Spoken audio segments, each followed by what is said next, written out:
En esta mañana continuamos con el libro de los Salmos. En esta ocasión, Salmos capítulo 6.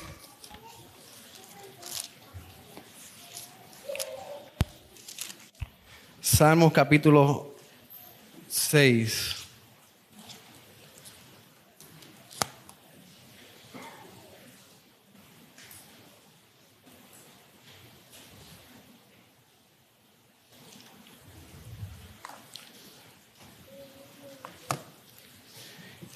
Y espero que este salmo sea de gran edificación. Yo creo que muchos nos podemos sentir identificados con el rey David por medio de esta revelación del Espíritu Santo para nosotros. Cuando nosotros leemos el Nuevo Testamento, y para poder entender la angustia en la que David escribe este salmo, quizás nosotros podemos ir hacia el Nuevo Testamento en el tiempo en que el apóstol Pedro negó a nuestro Señor Jesucristo 3 veces. Yo creo que esto es un relato que muchos conocemos, inclusive fuera de la iglesia, muchos conocen de la negación, cuando Pedro negó a Cristo 3 veces, cuando cantó el gallo. ¿Cuál fue la actitud de Pedro cuando él negó al Señor Jesucristo? ¿Cuál fue la reacción de él cuando se dio cuenta de que le había fallado a su Salvador, que le había fallado a su Rey, le había fallado a su Maestro, le había fallado a su Redentor, a quien lo había recibido por un lapso de 3 años, hablando con él, instruyéndole, alimentándole, confortándole? Pedro había vivido esas experiencias con el Señor Jesús. Y al fin y al cabo, después que él dijo, no, voy contigo hasta la muerte, voy a ir contigo, le dijo al Señor Jesucristo. Y el Señor le dice, ¿me vas a negar, Pedro? Luego Pedro negó al Señor Jesucristo más adelante. ¿Y cuál fue la reacción de Pedro? Mateo 26:75 nos dice la reacción de Pedro. Dice, entonces Pedro se acordó de las palabras de Jesús, que le había dicho, antes que cante el gallo, me negarás 3 veces. Y saliendo fuera, lloró amargamente. Esta es la parte que quiero resaltar. Lloró amargamente. Pedro sabía que le había fallado a su Maestro, a su Mesías, a su Salvador. Y como reacción a eso lloró amargamente, ¿no? En Mateo no dice lloró, simplemente él lloró amargamente. Él se sentía culpable. Sobre su hombro estaba la carga de haber traicionado a su Dios. Él obviamente estaba reconociendo su culpabilidad. Pero la reacción de él no fue negar, la reacción de él fue llorar amargamente. Y yo creo que esto lo tengan en su mente mientras leemos el capítulo 6 de Salmo, donde el rey David escribe estas palabras porque está en amargura, está en dolor, está en sufrimiento, porque está pasando la disciplina del Señor. Está pasando por un tiempo duro en donde él reconoce que Dios lo está disciplinando por manos de sus enemigos. Así que en esta mañana vamos a ver que el creyente en medio de la disciplina debe orar a Dios confiando que Él nos restaurará por su amor leal. Vamos a ver en esta mañana que el creyente en medio de la disciplina debe orar a Dios confiando que Él nos restaurará por su amor leal. Si su condición física se lo permite, nos ponemos de pie y leemos el capítulo 6 de Salmos. Vamos a Salmos capítulo 6. Y dice así la palabra de nuestro Dios. Jehová, no me reprendas en tu enojo, ni me castigues con tu ira. Ten misericordia de mí, oh Jehová, porque estoy enfermo. Sáname, oh Jehová, porque mis huesos se estremecen. Mi alma también está muy turbada. Y tú, Jehová, ¿hasta cuándo? Vuélvete, oh Jehová, libra mi alma, sálvame por tu misericordia, porque en la muerte no hay memoria de ti. En el Seol, ¿quién te alabará? Me he consumido a fuerza de gemir. Todas las noches inundo de llanto mi lecho. Riego mi cama con mis lágrimas. Mis ojos están gastados de sufrir. Se han envejecido a causa de todos mis angustiadores. Apartaos de mí, todos los hacedores de iniquidad, porque Jehová ha oído la voz de mi lloro. Jehová ha oído mis ruegos. Ha recibido Jehová mi oración. Se avergonzarán y se turbarán muchos todos mis enemigos. Se volverán y serán avergonzados de repente. Pueden tomar asiento. He dividido este mensaje en 2 puntos. El primer punto, del verso 1 al verso 7, pedimos a Dios que nos libre de la angustia de la disciplina. Pedimos a Dios que nos libre de la angustia de la disciplina. Y el punto 2, verso 8 al 10, pedimos a Dios con la confianza que nos librará de la angustia y de los enemigos. Pedimos a Dios con la confianza que Él nos librará de la angustia y de los enemigos. Así que vamos al primer punto. Pedimos a Dios que nos libre de la angustia de la disciplina. Y en este primer punto vamos primero a ver que el creyente debe orar por el alivio de la disciplina. Pero también vamos a ver que el creyente debe apelar al amor real de Dios. Y tercero, vamos a ver que el creyente debe poner su dolor delante de Dios. Primero, el creyente debe orar por alivio en medio de la disciplina, el alivio de la disciplina. Aquí vamos al primer verso, dice: Jehová, no me reprendas en tu enojo, ni me castigues con tu ira. Ten misericordia de mí, oh Jehová, porque estoy enfermo. Sáname, oh Jehová, porque mis huesos se estremecen. El rey David, en estos versos, muchos comentaristas expresan que David se encuentra en un estado de depresión, en un estado de dolor, no meramente físico, sino en un dolor espiritual. Estaba pasando por una carga espiritual. ¿Y a consecuencia de qué es esta carga? La consecuencia de esta carga es por sus pecados. David está enfrentando su desobediencia. David está enfrentando la disciplina del Señor. Fíjense que él dice: no me reprendas en tu enojo, ni me castigues con tu ira. El mismo David está expresando la disciplina del Señor en su vida. ¿Y qué hizo David para merecer esto? Obviamente, como pecador merecemos todo sufrimiento, somos pecadores. Pero ¿qué pecado en específico cometió David? David tomó la mujer ajena, la tuvo para sí mismo. Y no solamente eso, sino que la esposa de esa mujer él envió al frente de la guerra para que lo mataran. Y luego David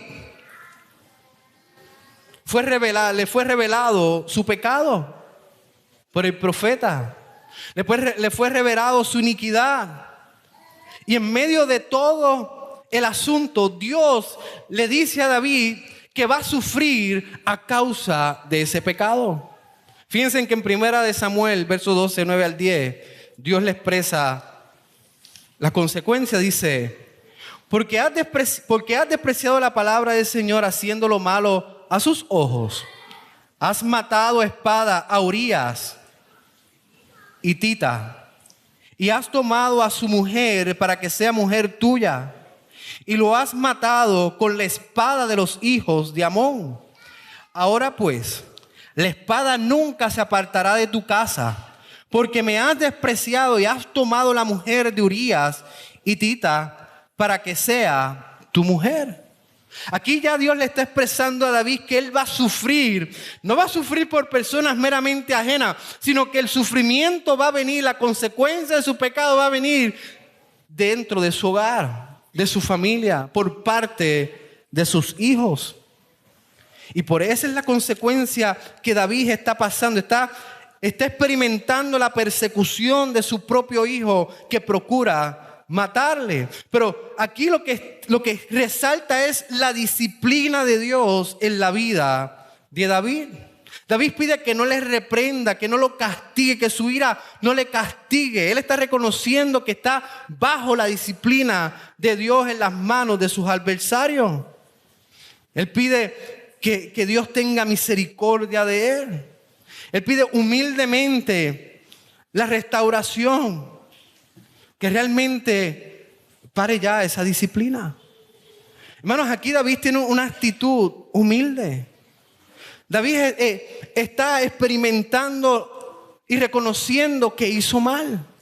Pero fíjense que la disciplina que David está enfrentando no es una disciplina que solamente se refleja de manera espiritual, es una disciplina que se refleja en su físico, corporalmente. Aquí David no está diciendo que esté enfermo meramente.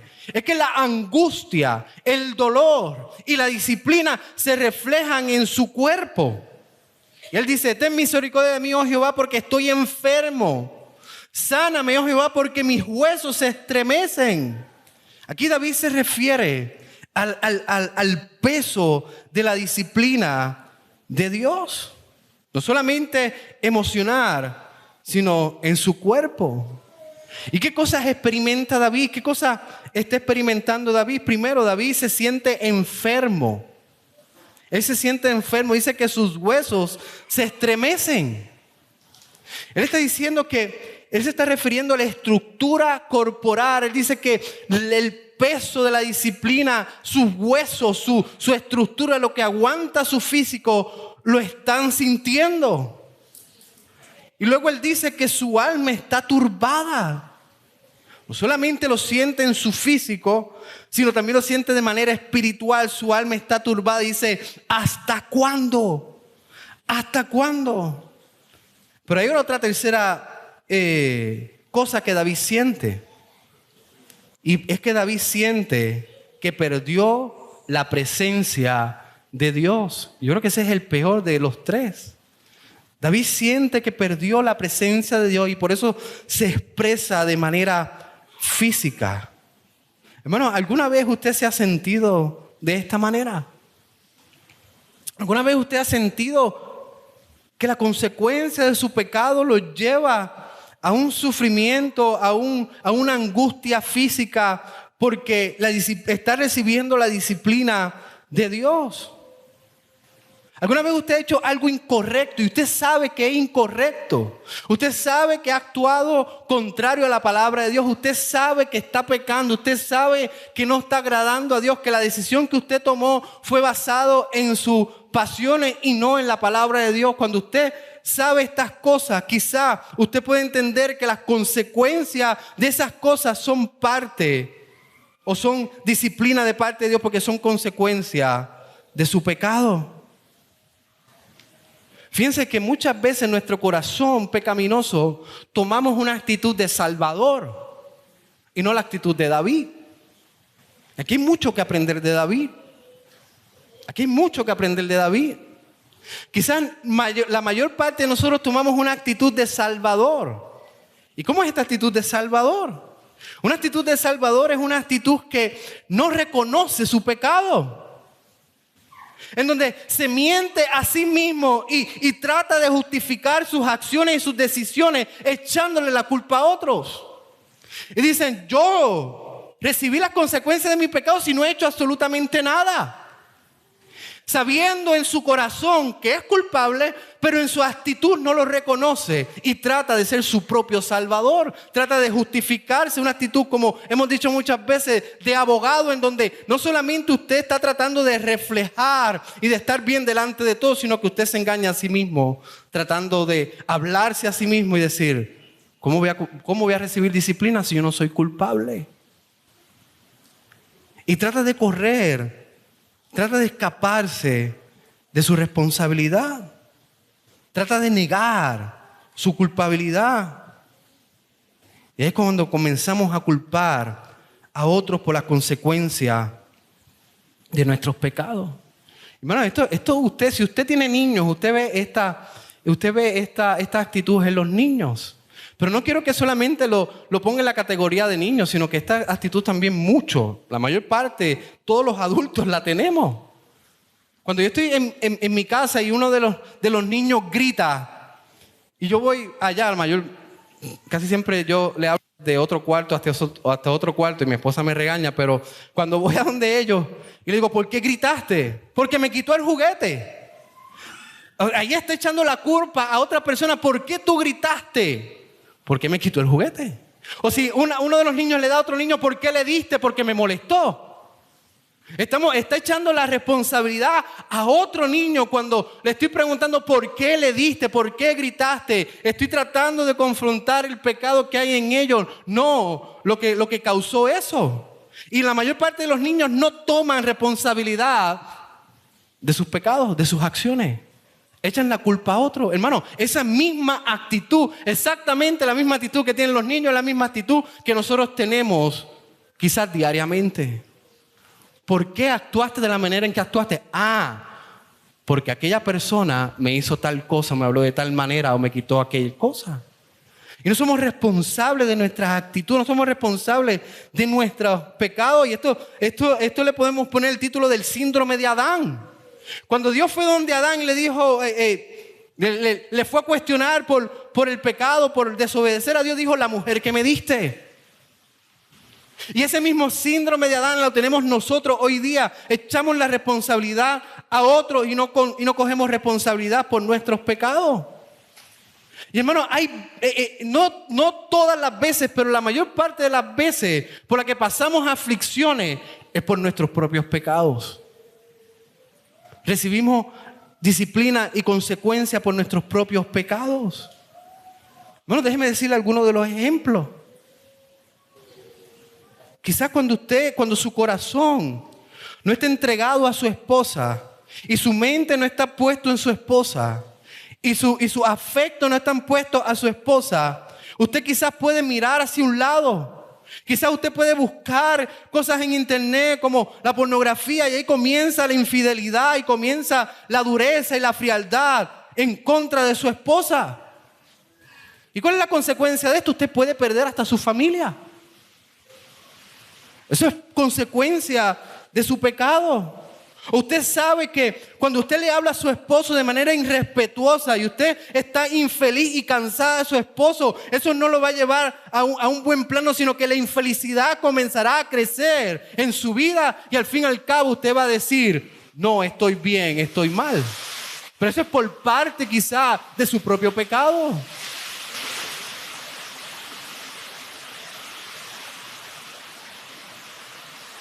O los hijos. Cuando usted no obedece la autoridad, no honra a su padre o a su madre, esto lo puede llevar al desorden y hasta la misma muerte. Son consecuencias del pecado, disciplina del pecado. O usted ignora que la unión de yugo desigual, de que usted es creyente y se une a un no creyente, esto trae sufrimiento y amargura a su vida. Otro ejemplo. Quizás usted es infeliz en la iglesia donde está. Usted se queja constantemente de sus pastores, de sus ancianos, de sus líderes, de los hermanos de la iglesia. Y usted no se ha puesto a pensar que no meramente por falta de ellos, sino a causa de su propio pecado. Hay consecuencias que traen nuestro pecado, pero no queremos abrazar, no queremos ser responsables de los pecados. ¿Y cuál es la actitud que vemos en David? David reconoce su pecado. David va a donde Dios, reconociendo la disciplina de Dios. Hermano, esto es lo mismo que nosotros tenemos que hacer. Nosotros tenemos que coger el ejemplo de David y traerlo y aplicarlo a nuestras vidas. Cuando nosotros pecamos, debemos de venir a Dios en reconocimiento de nuestros pecados y reconociendo la disciplina. David viene a Dios y no niega sus faltas. David reconoce que su Salvador es quien lo está disciplinando a causa de sus pecados. Fíjense que el creyente también debe de apelar al amor leal de Dios. Aquí vemos que David pide que Dios le libre. Que Dios le libre de la disciplina. Dice, ten misericordia de mí, oh Jehová, porque estoy enfermo. Sáname, oh Jehová, porque mis huesos se estremecen, mi alma también está muy turbada. Y tú, Jehová, ¿hasta cuándo? Vuélvete, oh Jehová, libra mi alma, sálvame por tu misericordia, porque en la muerte no hay memoria de ti, en el Seol quien te alabará. Fíjense que en el verso 4 al final dice, sálvame por tu misericordia. Una traducción más directa del idioma original es sálvame por tu amor leal. Ya hemos visto antes, por tu amor leal. David está reconociendo sus pecados y humildemente viene a Cristo, viene a Dios. Hermano, si usted ve la vida de David, nosotros todos podemos identificarnos con la vida de David. No hay ningún creyente que haya leído la vida de David y diga, David era un hombre perfecto. ¿Cuántas veces David falló? Esta es la vida de nosotros. Somos creyentes, somos hijos de Dios, pero estamos luchando con el pecado que aún queda en nosotros. Si usted cree que el cristianismo es una vida perfecta, entonces se está engañando usted mismo. Es nuestro deseo ser santo, ser perfecto. Pero mientras estemos en esta carne, mientras estemos en esta vida, vamos a pasar por montañas y por valles donde vamos a ser tentados, vamos a caer en pecado. Pero la diferencia entre el creyente y el no creyente es que el creyente toma la actitud de David. En medio de sus pecados, en medio de sus fallas, recurre a su Salvador. No se aleja de su Salvador, no se esconde de su Salvador, sino que va a su Salvador, hermano. Esta es la hermosura del cristianismo.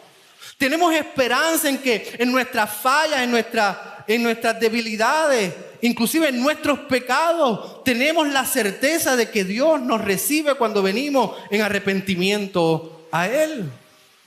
Hermano, esto trae esperanza. Porque en mi imperfección encuentro mi esperanza en el perfecto que es nuestro Dios y nuestro Salvador, el Señor Jesucristo. La salvación Cristo no solamente para nuestra salvación de conversión.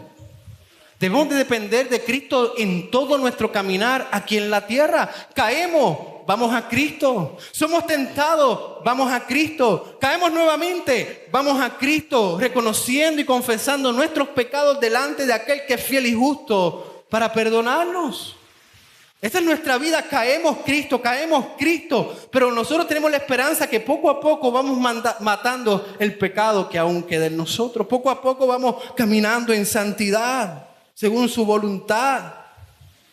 Hermano, la salvación sí es para nuestra conversión, pero la salvación es la que nos agarra. Cristo es quien nos aguanta hasta que Él regrese por nosotros.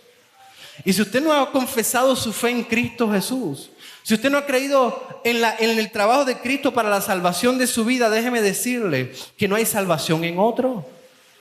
Que si usted muere sin Cristo, la ira que habla David, usted la va a recibir. El castigo que habla David, usted lo va a recibir. Porque usted merece la ira de Dios. Porque usted merece el castigo de Dios. ¿Por qué? Porque ha pecado en contra de Dios. Y Dios no lo va a dejar libre de las consecuencias de su pecado. Pero así como el creyente viene a Cristo para que Dios lo perdone continuamente, así usted debe de venir a Cristo para que Dios lo salve a usted por medio de su Hijo. Si usted cree que usted se va a liberar de las consecuencias del pecado cuando usted muera, déjeme decirle que no. Al contrario. Si usted muere sin Cristo, usted va a recibir las consecuencias de sus pecados, no por un tiempo, por 20, 10 años, 30 años, no. Usted va a recibir las consecuencias de su pecado por toda la eternidad. Usted va a sufrir del enojo de Dios por toda la eternidad, del castigo de Dios por toda la eternidad. Mientras usted respire, yo le pido que usted venga a los pies de Cristo Jesús. Arrepiéntase de sus pecados y crea que el trabajo de Cristo es suficiente para perdonar sus pecados y para salvar su vida. Así que el creyente apela al amor leal de Dios.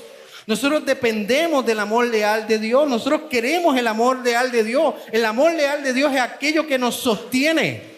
Aquello que nos da la seguridad de que Él nos perdona, como dije antes, 1 Juan 1:9, si confesamos nuestros pecados, Él es fiel y justo para perdonarnos, para perdonar los pecados y para limpiarnos de toda maldad.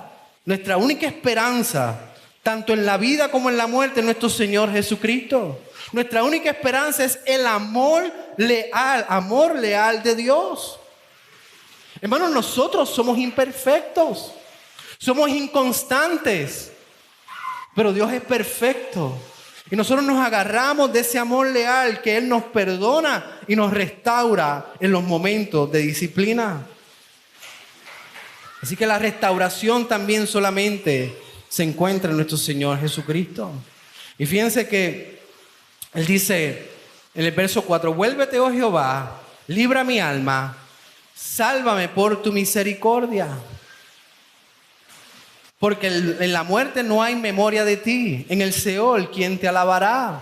Hermano, cuando estamos en disciplina, cuando caemos en algún pecado, también se daña la adoración a Dios. Aquí Él dice, hay memoria de ti. En la muerte no hay memoria de ti. Él se refiere a la adoración a Dios. Y Él está suplicando a Dios que lo restaure antes de su muerte. Él dice, porque en la muerte no hay memoria de ti. David está hablando en términos terrenales.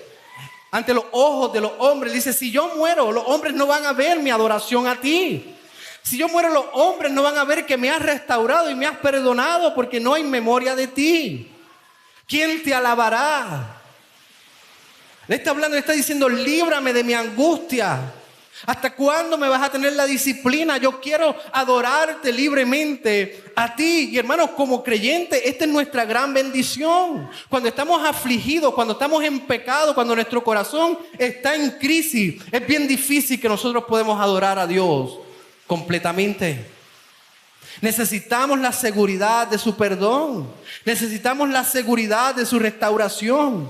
Necesitamos sentir que Dios nos ha restaurado y que tenemos nuevamente el libre acceso para una adoración plena a Dios. Y esto no quiere decir que Dios no recibe la adoración del creyente en disciplina.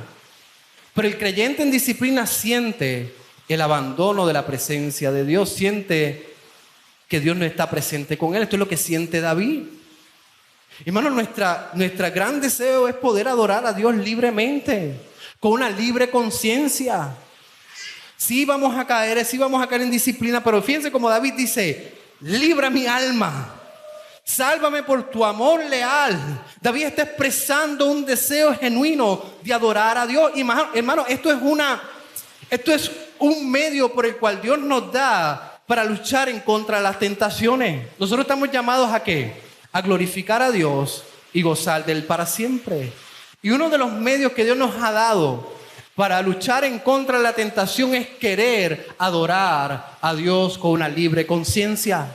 Cuando la tentación viene delante de nosotros tenemos que pensar que somos muertos al pecado, pero que también le debemos gloria, debemos adoración a Dios. Y sabemos que cuando caemos en pecado no estamos adorando a Dios. Y reconocemos que si caemos en esa tentación, cuando llegue el día del Señor, difícilmente vamos a adorar a Dios con una libre conciencia. Con una libre conciencia. Así que eso es un medio que Dios nos da también para luchar en contra de las tentaciones y del pecado. Hermano, es nuestro gran deseo como creyentes el poder adorar a Dios por toda la eternidad. Y aquí en la tierra, domingo tras domingo, adorarle a Él sin ningún tipo de interrupción. Y tercero, el creyente debe de poner su dolor delante del Señor. David está poniendo su dolor delante del Señor. Vemos el verso 6 al 7, dice, me he consumido a fuerza de mi gemir. Todas las noches inundo de llanto mi lecho. Riego mi cama con mis lágrimas. Mis ojos están gastados de sufrir. Se han envejecido a causa de todos mis angustiadores. David está expresando su dolor delante de Dios. Él está expresando su sufrimiento. Él dice que su fuerza, dice, consumida a fuerza de gemir. Me he consumido a fuerza de gemir. Él está llorando, él está sufriendo. Dice que todas las noches está llorando. Dice que riega su cama de sus lágrimas y sus ojos delatan su sufrimiento. Hermano, usted sabe cuando una persona está sufriendo por sus ojos. Usted sabe cuando una persona está enferma, una persona está en depresión, una persona está triste por sus ojos. Y David está expresando esto, está diciendo: yo estoy angustiado a causa de la disciplina. Digo mi cama con lágrimas.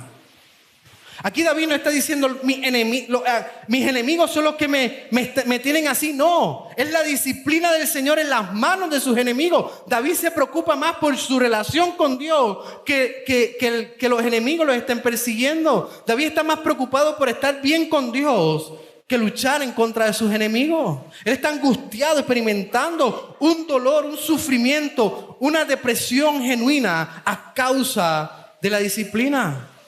Dice: no importa mi gemido. Él dice: no importa mi gemido.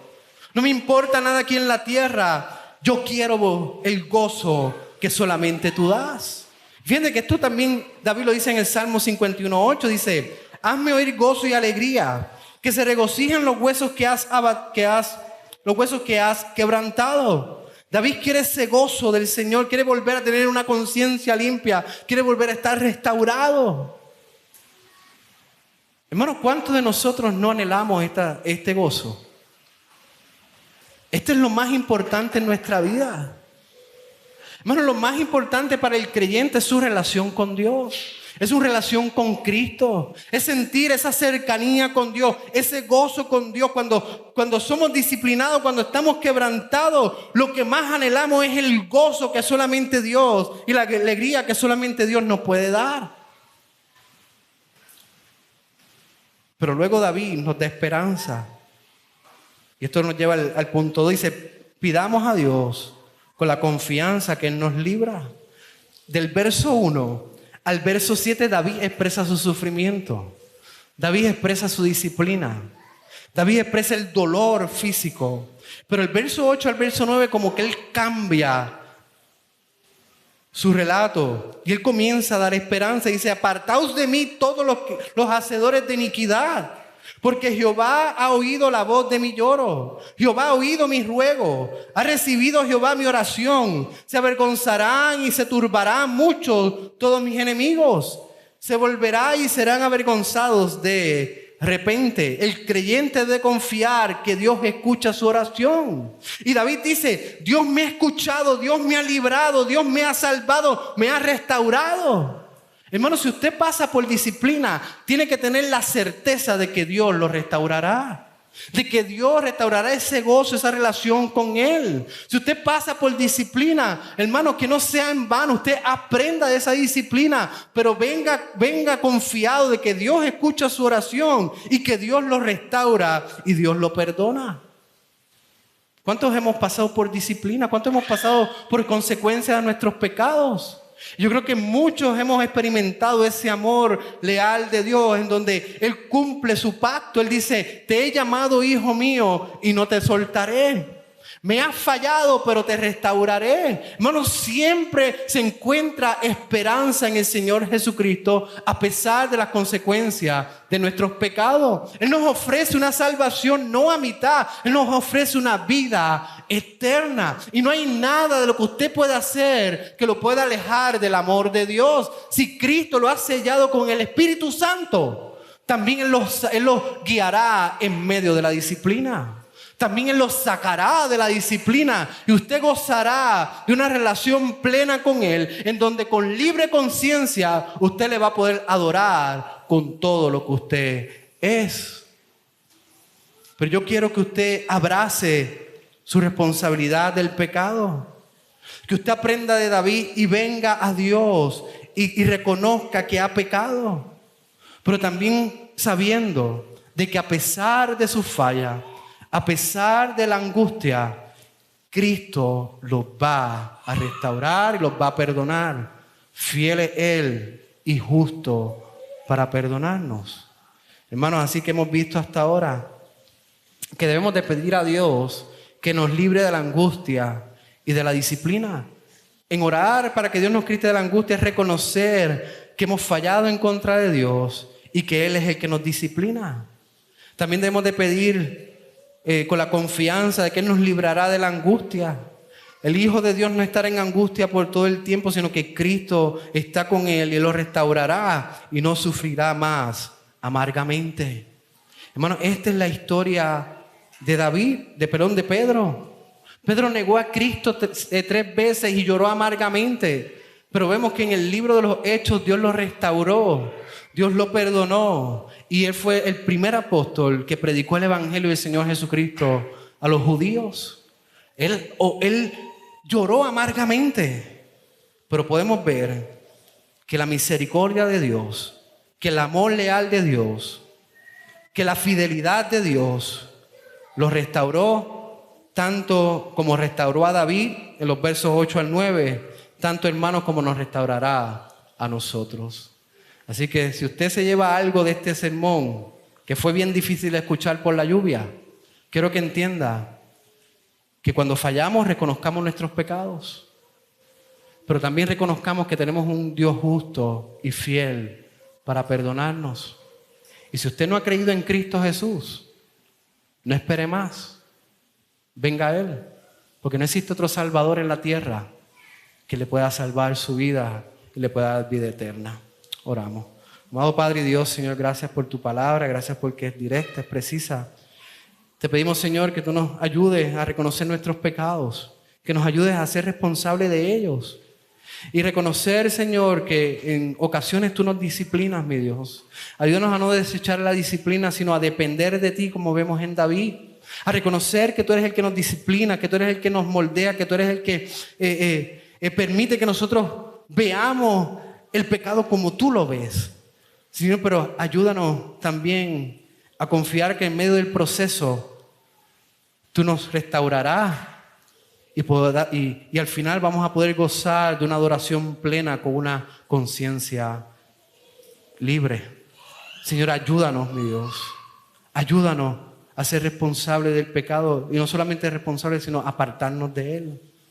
Señor, construya tu iglesia, equípalo para toda buena obra, pero danos humildad, mi Dios. Danos humildad en reconocer que necesitamos diariamente de ti. Danos humildad para reconocer que nada somos sin nuestro Señor Jesucristo, que Él es nuestro Salvador, pero también es quien nos lleva en medio de las angustias y los momentos difíciles. Pues oramos en el nombre de Jesús. Amén.